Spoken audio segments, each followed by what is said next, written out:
ትሁትና አባዬ በድጋሚ በሚስቱ ምክንያት መጋጨት ጀምረዋል። ትሁት አባዬ አንተ ከዚህ ቤት ማባረር መብት ነው፣ ልታባረረኝ ትችላለህ። የማወራውም ነገር ላይጥምህ ይችላል፣ ነገር ግን ከእውነቱ አትሸሽ። እኔ መውደቂያና ማረፊያ ቤተሰብ አለኝ። የለውም የፈለግከውን ነገር ማድረግ ትችላለህ።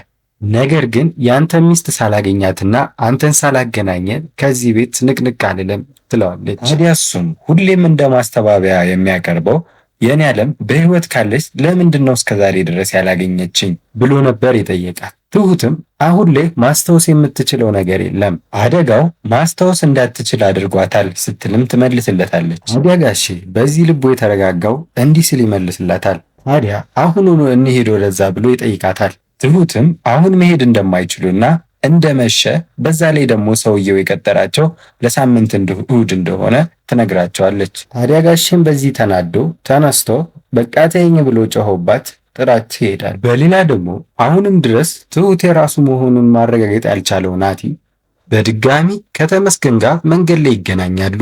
ታዲያ ተመስገንም ለናቲ አንድ ነገር ይለዋል።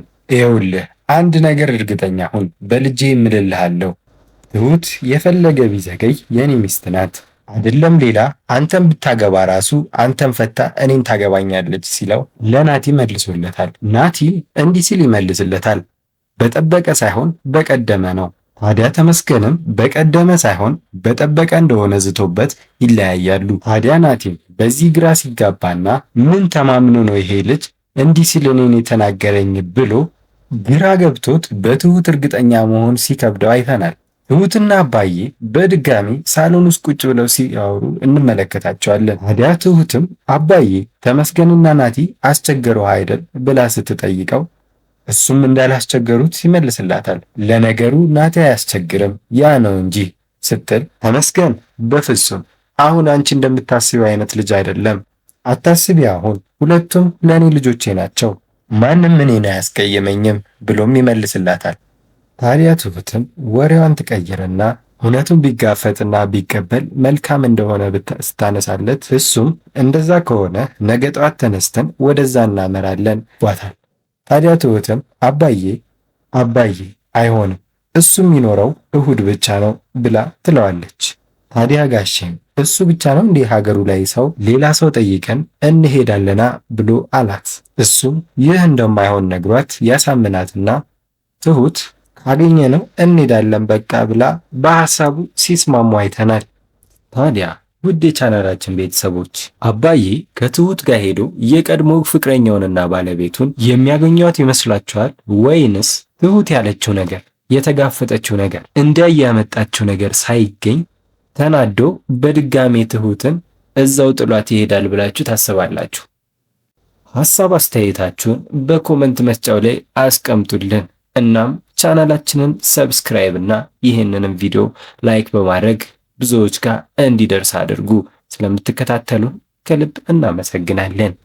እንግዲህ የተመስገንና የናቲ ፍጥጫ እንደቀጠለ ነው። ማን ሽማግሌ ልኮ ያገባታል ብላችሁ ታስባላችሁ? ያው እንግዲህ እንደሰማችሁት ተመስገን አንተ እንኳን እሺ ብላ ብታገባ አንተ ፈታ እኔን ነው የምታገባው ብሎ ዝቶበት አስፈራርቶት ነበረ።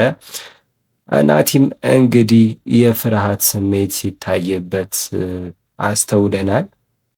ያው እንግዲህ ናቲም አንተን በጣም ነው የምትጠላ፣ እንኳን አይደለም ከአንተ ጋር ልትሆን ልታገባ ቀርቶ አንተን ማየት ራሱ በጣም ነው የምትጠላው ብሏታል። እንግዲህ ሁለቱም ፍጥጫ ላይ ነው የሚገኙት። ቤተሰቦች ቀጣይ ፓርት ላይ ምን ሊከሰት እንደሚችል ሀሳብ አስተያየታችሁን እያጋራችሁን በዛውም ስለ ቻናላችን እንድንሰራላችሁ ስለምትፈልጉት ርዕስ ወይም ድራማ ካለ በዚሁ እያሳወቃችሁን እኛ ለመስራት ሁልጊዜም ዝግጁ ሆነን አለን ማለት ነው። እንግዲህ ትሁት ለአባዬ ተመስገን በጣም አሰቃይቶኛል፣ ብዙ ነገር ነው ያደረሰብኝ እና ከሱ ጋር በጭራሽ መሆን አልፈልግም እያለች እንግዲህ ስትነግረው ነበረ ማለት ነው። እንግዲህ ተመስገንም ፎክሮ ሄዷል። እንግዲህ አንተ ታገባታለህ ወይስ እኔ አገባታለሁ የሚለው ማለት ነው። ያው እንግዲህ ብታገባት ራሱ ከኔ ጋር ነው የምትኖረው ብሏል። እንግዲህ የናቲም እንግዲህ ፍርሃት ይታይበታል። ምን እንደተማመነ ማወቅ አልቻለም። በዚህ ደረጃ እንዴት እንደዚህ ሊናገረኝ ይችላል ብሎ ነበረ። ስለ ባቢ ጉዳይ እንግዲህ ባቢና እናቱ እንግዲህ አሁን በዚህ ጊዜ ባቢ ምንም አይነት ነገር መስራትም ሆነ ማሰብም ከቤተሰቡም ጋር ያለውም ግንኙነት ያው እስከዚህም ድረስ ሆኗል።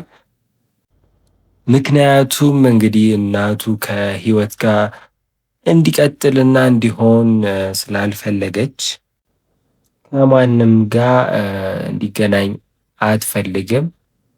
እንግዲህ ባቢ ምግብ እንኳን መብላት አይፈልግም። ዝም ብሎ ቁጭ ብሎ ነገሮችን ማሳለፍ ነው የፈለገው። ከባቢም እናት እንግዲህ ለምንድን ነው እንደዚህ የምትሆነው? ቁጭ ብለህ ድንጋይ እያሞክ የምትውለው ስራ ወጥተህ መስራት ይኖርብሃል እያለችው እንግዲህ ሲጨቃጨቁ አይተናል። ባቢ ደግሞ እኔ ሰላም ሳልሆን ስራ መስራት ምን ያደርግልኛል ብሎ ይመልስላታል ማለት ነው። እሷም እንግዲህ ገና 10 ሴቶችን አምጥቼልህ አንተ የፈለግከውን ማማረጥ ትችላለህ፣ እንኳንም ግን ከዛች ተገላገልክ ትለዋለች። እሱም ደግሞ 10ሩም ቢመጡ 10ሩም የአንድ ሰው ይሆናሉ ማለት አይደለም፣ የኔ ምርጫ ደግሞ ህይወት ነበረች ብሎ ይላታል። እማዬ እኔ ብዙ ነገሮችን ነው የታገስኩሽ፣ አንቺ በምትናገሪያቸው ቃላቶች ህይወቴን ልቤን ሰብረሸዋል በማለት ያው ይመልስላታል። እናቱም እንግዲህ እኔ ላንተ ስለማስብልህ ነው፣ ከዚህ የተሻለ ኑሮ እንድትኖር በማሰብ ነው እኔና አባት ያዘጋጀንልን ሴት ታግብተ ደስተኛ ህይወት ትኖራለህ በማለት እንግዲህ ትመልስለታለች። ቤቲም እንግዲህ ቤት ውስጥ ብዙም እየታየች አይደለም፣ ከባቢ ጋር ያው ላለመጣላት ሲባል ማለት ነው።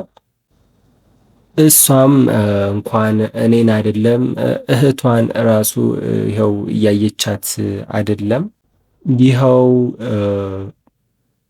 ባንቺ የተነሳ ራሱ ከቤት ብዙ እየዋለች አይደለም ትላለች። እንግዲህ በዛሬው እንግዲህ የፊልም ትረካችን ይሄን ይመስል ነበረ። ላይክ፣ ሼር፣ ሰብስክራይብ እያደረጋችሁ ለቀጣዩ ቪዲዮ እንግዲህ እንድትዘጋጁ እናሳስባለን።